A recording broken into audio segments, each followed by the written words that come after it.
Shalom, selamat pagi. Tuhan Yesus memberkati kita semua. Doa saya kita tetap semua dalam keadaan baik. Ada perlindungan Tuhan yang sempurna, ada pagar penjagaan Tuhan, dan biarlah janji-janji Tuhan digenapi atas hidup kita, bahwa ada penyertaannya yang sempurna di dalam kita semua. Karena itu jangan lupa, hari ini kita masih membaca kitab Yosua pasal 19 ayat 1 sampai pasal 20 ayat 9.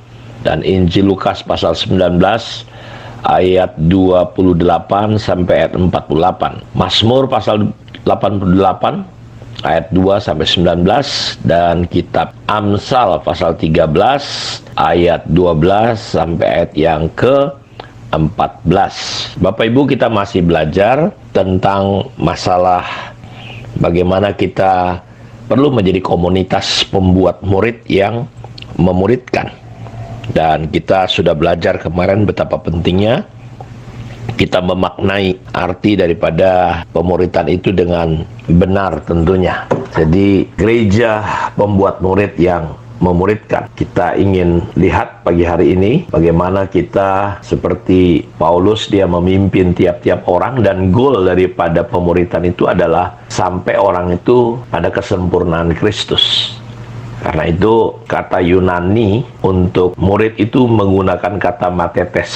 Jadi sebelum dia naik ke surga, Tuhan memberikan pesan, jadikanlah semua bangsa muridku. Murid adalah seorang pengikut. Dalam bahasa Latinnya dia disebut discipulus. Kata Ibrani menggunakan kata limut, Yunani menggunakan kata matetes. Dan dalam kekristenan, murid Yesus dalam bahasa Inggrisnya adalah disciple, adalah siapapun yang menjadi pengikut Kristus adalah seorang murid. Murid Yesus digunakan untuk mereka yang hidupnya memiliki hubungan yang erat dengan dia. Karena itu kata matetes atau murid dipergunakan ada sekitar 269 kali dalam kitab-kitab Injil dan Kisah Para Rasul. Artinya kata itu orang yang diajar, ditrain atau dilatih.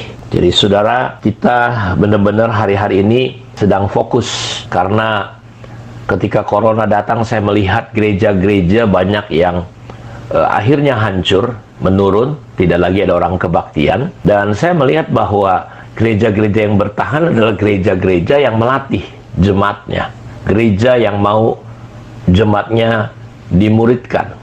Bukan hanya program tentu, tetapi ini menjadi sebuah inti daripada karya Tuhan dalam kehidupan gereja untuk kita menjadikan sekalian bangsa murid. Karena itu saudara, jangan hanya beribadah, jangan hanya sekedar cuma datang ke gereja, tapi beri diri saudara untuk dijadikan murid. Karena Tuhan ingin kita semua menjadi murid. Nah, murid dalam bahasa kuno, ya, seorang murid adalah pengikut yang setia.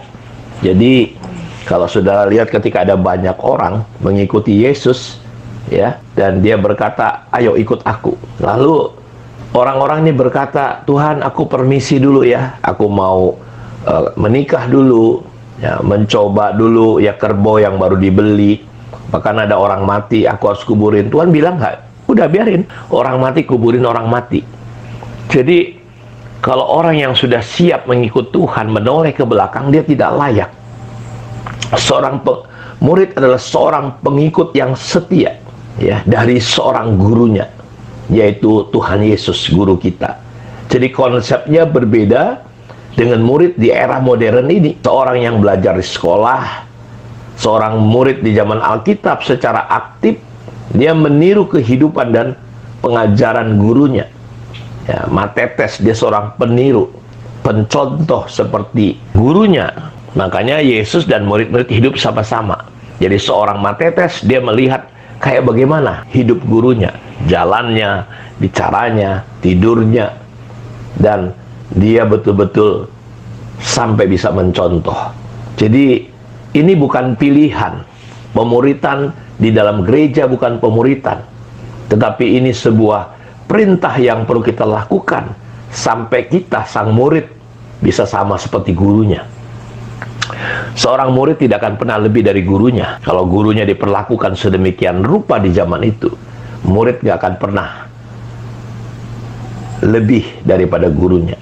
Karena itu murid Kristus adalah orang percaya yang mengikuti ajaran Tuhan Yesus dan mengajak orang menjadi pengikut Seperti yang Paulus katakan dalam 1 Korintus 11 ayat 1, jadilah pengikutku sama seperti aku juga menjadi pengikut Kristus. Jadi seorang murid ya perlu bertobat, perlu percaya sama Tuhan, lahir baru, dibaptis, dan dia mulai mengikuti, dia mulai belajar apa yang proses yang dia alami, dia dapat, dia mulai menolong orang lain, meneruskan imannya. Seperti kata Paulus kepada Timotius, apa yang kau dengar dari banyak saksi, percayakan jugalah kepada orang yang bisa dipercaya. Ya, istilah disciple ini berasal dari kata Yunani, koine atau matetes, koin matetes, yang mana artinya seorang siswa atau anak didik dari seorang guru atau seorang pemagang. Ya, kalau saudara istilahnya kuliah, ada yang namanya praktek, magang kepada orang yang ahli. Ya, ini diturunkan dari bahasa Inggris pakai kata Latin discipulus, yang artinya seorang pelajar.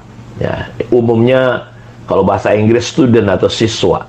Jadi seorang murid berbeda dari seorang rasul, yang mana berarti seorang utusan atau pembawa pesan. Seorang murid adalah orang yang belajar dari seorang guru. Sedangkan rasul adalah orang yang diutus untuk menyampaikan ajaran atau pesan yang diterimanya. Jadi perjanjian baru di Alkitab banyak sekali mencatat pengikut Yesus selama dalam pelayanannya. Tetapi hanya beberapa orang menjadi muridnya. Beberapa murid diberikan misi, pengutusan. Ya, jadi saya berharap Bapak Ibu dengan kita belajar ya apa yang sedang kita pelajari ini bisa menolong kita semua.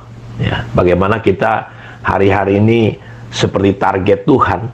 Ya, jadikanlah mereka seorang murid. Jadi saya mau katakan bahwa ini yang menjadi fungsi target kita sebagai anak-anak Tuhan.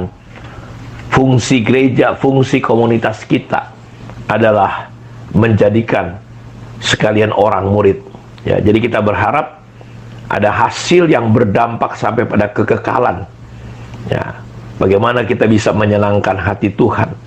Kita bisa menghasilkan kekristenan yang dalam, bukan yang dangkal. Ya, kita melihat bahwa kita perlu lewat pemuritan ini mendapatkan kekristenan yang dalam. Ya, kita mengerti hati Tuhan terhadap dunia yang terhilang dan terluka ini. Dia membutuhkan tuaian itu sudah begitu menguning, tetapi pekerjanya sedikit. Dan ini persoalan gereja. Karena itu gereja kita harusnya fokus menyiapkan, menjadikan, menciptakan. Murid itu tidak lahir dengan sendirinya, tapi dia memang sengaja diciptakan, dijadikan. Ya. Pertanyaannya, apakah gereja kita, gereja hari ini, sungguh-sungguh menghasilkan buah? Apakah gereja sedang melakukan tugasnya dengan baik? Jadi, mari saudara-saudaraku, kita menangkap isi hati Tuhan, sehingga kita tahu sama-sama bagaimana kita sedang hidup pada masa-masa di mana iblis sedang marah besar. Kita sedang hidup pada masa di mana tingkat perceraian tinggi sekali. Bukan hanya di dunia ini, tapi dalam dunia kekristenan juga. Saya lihat kemarin ada seorang bapak ya, menangis melihat anaknya mengalami transgender dari laki-laki menjadi perempuan. Sudah bayangin kita sedang hidup pada masa seperti ini. Kenapa? Gereja banyak, gereja ada di mana-mana, tapi kita tidak melihat dampak rasa asin, rasa bau Kristus itu nyata. Karena itu saya berharap, saya mendorong kita, yang saudara yang mendengar saat teduh ini, mari kita mulai memberi diri kita, mulai jatuh cinta untuk memberi diri kita dididik. Tidak hanya sekedar bangga dengan keselamatan yang Tuhan berikan, tapi kita memberi diri kita untuk dididik menjadi murid-murid Tuhan. Kiranya renungan ini menolong kita semua. Tuhan memberkati. Mari kita berdoa. Bapa, terima kasih untuk kemurahan dan anugerah-Mu. Berkati semua anak-anak-Mu. Buka mata hati kami untuk melihat ya Tuhan, sungguh-sungguh kebenaran tentang amanat agung untuk kami pergi menginjil, memenangkan orang-orang, dan menemani orang-orang itu, menjadikan orang-orang itu menjadi murid Tuhan. Orang yang bertumbuh seperti Yesus dan melakukan yang sama seperti yang Kau telah lakukan. Terima kasih, Diberkatilah semua umat-Mu. Di dalam nama Yesus kami berdoa. Amin. Tuhan memberkati kita semua. Shalom.